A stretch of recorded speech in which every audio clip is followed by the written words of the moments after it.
Fort Bend County Sheriff's Office Detective Kevin White has recovered from COVID-19 after a long battle. Health reporter Haley Hernandez is live in Fort Bend, where he has been in the hospital and rehab since February. Haley, what's the message that he wants everyone to know?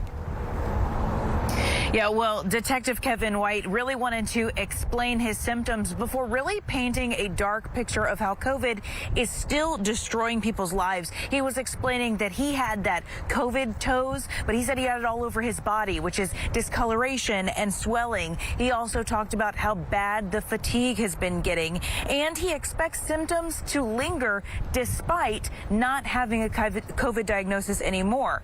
So today, as he left the hospital for the first time since February, he had a line of supporters waiting for him, family who he had to be separated with while he was in the ICU, and fellow deputies standing to salute him as he gave a heartfelt goodbye to the heroes in the hospital who made him all better. Now, he says he never wants to go through this again, and he says until you've been there in the COVID unit and see how many people are on breathing machines, you cannot understand how much you do not want to chance getting this virus.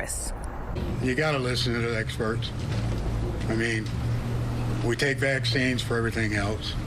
It's better than being where I am.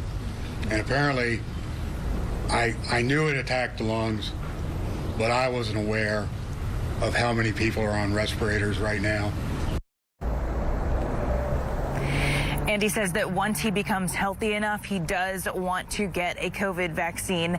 And here in Fort Bend County actually has the largest percentage of the population that has been vaccinated. But coming up at 6 o'clock, I'll tell you more about the counties that say they now have too much supply. They say the supply of vaccines is greater than the demand. I'll have that coming up at 6. For now, I'm reporting live in Fort Bend. Haley Hernandez, KPRC 2 News.